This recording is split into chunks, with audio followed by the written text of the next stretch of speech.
Hello friends, welcome back to my channel. চলে এসেছি নতুন আরও একটা ব্লগ নিয়ে। আমি পৌলমী। আমার চ্যানেলে তোমার সকলকে জানাই অনেক অনেক স্বাগত অ্যান্ড ওয়েলকাম। তোমরা সবাই কেমন আছো? আশা করছি ভালো আছো। আমিও বেশ ভালোই আছি। তো গত সপ্তাহে বৃহস্পতিবার করে মেয়েকে যখন 8:30টার সময় টিউশনিতে দিতে যাই, তখন দেখি রাস্তাঘাট সব বন্ধ করে দিচ্ছি। এদিকের গাড়ি ওইদিকে যেতে দিচ্ছে না, ওইদিকের গাড়ি এদিকে আসতে দিচ্ছে না। আর রাস্তায় দেখছি প্রচুর পুলিশ গাড়ি দাঁড়িয়ে আছে। তো সেই কৌতূহলবশত জিজ্ঞাসা করলাম যে কিছু কি হয়েছে, এত পুলিশ গাড়ি দাঁড়িয়ে আছে? তখন জানতে পারলাম যে না, আমার বাড়ির পেছনের মাঠেতে নাকি ক্রিকেট টুর্নামেন্ট হচ্ছে, আর সেখানে গেস্ট হিসেবে ডাকা হয়েছে আমাদের সকলের প্রিয় সৌরভ দাকে। তো সৌরভ গাঙ্গুলি। তো মানে কি বলবো, সেটা শুনে তো আর ওখানে দাঁড়িয়ে থাকতে পারলাম না। তো সবাই মিলে চলে গেলাম মাঠেতে, যে দাদাকে দেখবো সামনে থেকে, যে দাদাকে টিভিতে এতদিন 6-এর পর 6 মারতে দেখেছি, সেই দাদাকে আজকে সামনে থেকে দেখব। তো সেই জন্য তাড়াহুড়ো করে চলে গেলাম মাঠেতে। তো কথা ছিল দাদার আসার মানে 4:30 থেকে 5টা 5:30টার মধ্যে আসার কথা ছিল।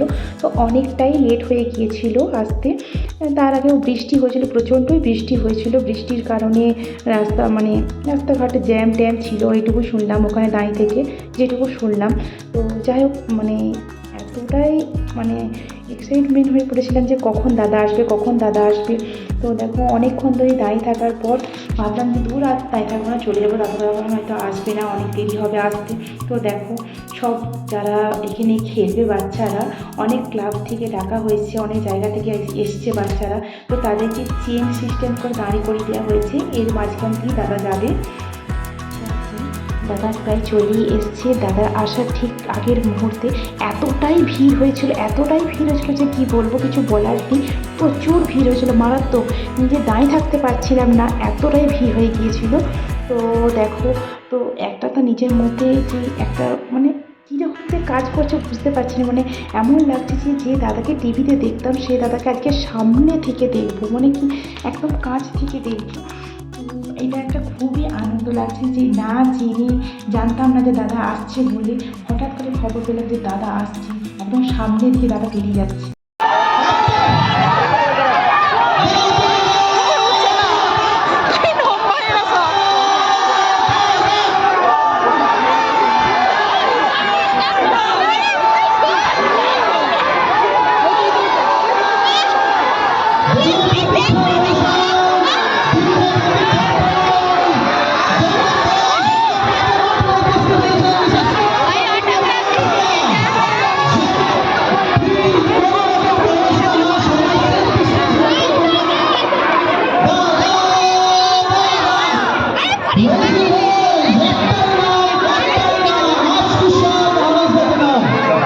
শেষ অবধি দাদা চলেও এলো।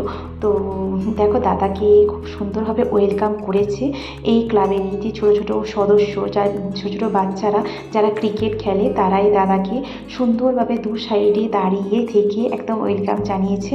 আর দেখো, নানান রকম আতশবাজি ফাটিয়েও দাদাকে ওয়েলকাম জানানো হয়েছে। তো দাদার যে ওয়েলকাম ইয়েটা, সেটা খুব সুন্দর ছিল, খুব সুন্দর লেগেছে, একদম ভীষণ ভালো লেগেছে। তো দেখো, দাদা একদম স্টেজে উঠে গেছে। তো খুব এতক্ষণ যে ধৈর্য নিয়ে দাঁড়িয়েছিলাম যে দাদাকে দেখবো, সেটা বিফলে যায়নি। সেটা ভেবে খুব ভালো লাগছে যে মেয়েকে একটা ধর না জেনে বুঝে আসা, যে না এই দাদা তো আসবে, যাই দেখতে যাই, আবার দেখে আসি। আর একটা না জেনে যাওয়া অনেক তফাৎ। সেটা একটা আনন্দটাই অন্যরকম। যে মেয়েকে টিউশনে দিতে গেলাম, যে হঠাৎ করে শুনলাম যে আমাদের আমার পেছনের মাঠে যে ক্রিকেট টুর্নামেন্ট, সেখানে দাদা আসছে। সেটা একটা অন্যরকম ফিল লাগছিলো, যে কীরকম লাগছিলো বলে বোঝাতে পারবো না। তো দাদাকে স্টেজেতেও খুব সুন্দরভাবে সবাই মিলে বরণ করে নিয়েছে। অনেকে ফুলের তোড়া দিয়ে বরণ করেছে। আবার সবথেকে বড় কথা, যে দাদাকে রূপোর মুকুট দিয়ে বরণ করে নিয়েছে। সত্যি তো, যে দাদা দিনের পর দিন টিভিতে আমরা দেখেছি যে ছয় মেরে সবাইকারই মন জয় করে রেখেছে, সেই দাদাকে তো একটু অন্যরকমভাবে তো বরণ করতেই হবে, তাই না? তো দাদা কি বললো তোমরা নিজেরাই শুনে নাও। অভিজিৎ দাদা প্লিজ একটু আসবেন। বিষ্ণুদা, কোনো তাড়াহুড়ো না, আরামসে এই কাজটা আরামসে। অভিজিৎ ঘোষের সঙ্গে আমি মঞ্চে অলরেডি উপস্থিত হেড কর্মকার।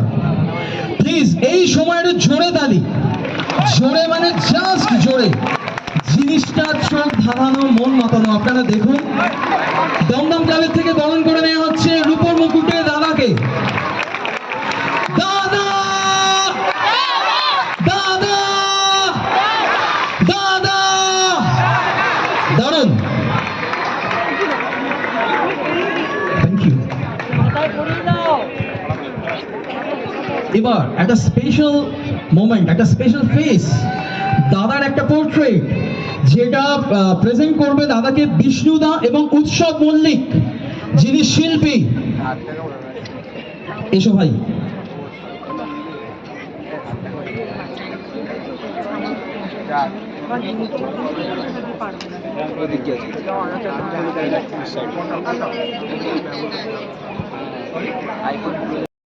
সবাই এখানে যারা আছেন, প্লাস এই লোক্যালিটির সমস্ত মানুষরা, বারান্দায়, ছাদে, যেখানে যেখানে যারা উপস্থিত আছেন,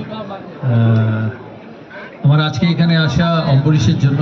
অম্বরীশ আমাকে কিছুদিন আগে বলে যে আমাদের এখানে একটা আন্ডার-13 টুর্নামেন্ট হবে, তুমি যদি আসতে পারো। আমি শুনলাম মোহনবাগান আর পাটুলি খেলছে আজকে ফাইনাল, আজকে ফাইনালস ডে, তাই এই লাইটে ফাইনাল, এত সুন্দর একটা পরিবেশে ফাইনাল, তাই এই ক্লাবের সঙ্গে যারা যুক্ত, আমি আশা করি দমদম পার্ক ক্লাব, তাই তো, দমদম পার্ক ক্লাবের সঙ্গে যারা যুক্ত, সেক্রেটারি, প্রেসিডেন্ট সাহেব, যারা ভলেন্টিয়ার আছে, অম্বরীশ আছে, তাদেরকে অনেক অভিনন্দন। এত সুন্দর একটা সুযোগ করে দেওয়া বাচ্চাদের খেলার জন্য। মাঠটা দেখে আমার সত্যিই ভালো লেগেছে, কারণ লোক্যালিটিতে আজকাল এত বড় জায়গা খালি খেলার জন্য খুব কম পাওয়া যায়, কিন্তু এই দমদম পার্কে এখনো যে এই জায়গা বাচ্চাদের জন্য দেওয়া হয় খেলা, তাতে আমি দেখে খুব আনন্দিত। আর যারা এই পার্কের সাথে যুক্ত, এই খেলার এরিয়ার সঙ্গে যুক্ত, তাদেরকে আমার অনেক অনেক অভিনন্দন। এখানে অনেক ছোট ছোট খুদে প্লেয়াররা আছে, তাদেরকে বলবো যে সবাই কিন্তু এরমভাবেই শুরু করে, এই ছোট্ট জায়গা থেকে খেলা শুরু করে। আর তোমাদের জন্য এই খেলার সুযোগ করে দেওয়া হয়েছে, তাই এই খেলাটাকে যতটা পারবে এই সুযোগে সদ্ব্যবহার করবে। সবাই পড়াশোনা করো, স্কুলে যাও, দেখতে পাই খুব ছোট ছোট সবাই, তাই পড়াশোনাও করবে, খেলাধুলোও করবে। আমি অম্বরীশের ক্রিকেট একাডেমি আছে এই পেছনে, আমি জানি না একাডেমির সাথে কারা যুক্ত, তারা নিশ্চয়ই এই খুদে ছেলেদের আর এখন তো মেয়েদেরও খেলার সুযোগ করে দেয়। খুব জনবসতিপূর্ণ এই এরিয়া দমদম পার্ক।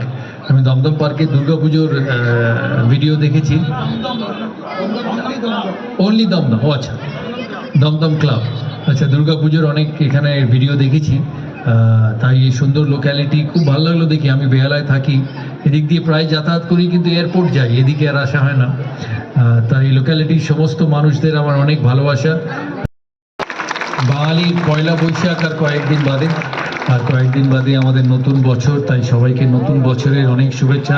নতুন বছর ভালো কাটুক, সবাই সুস্থ থাকবেন, আনন্দ থাকবেন। আর ছোট ছোট ছেলেরা এখানে আছে, ভালো খেলতে হবে, শুধু টিভিতে বড় বড় ছয় দেখলে হবে না, নিজেদেরও মারতে হবে। তাই ভালো থাকবে। আর আবার এখানে আমাকে ইনভাইট করার জন্য অনেক ধন্যবাদ।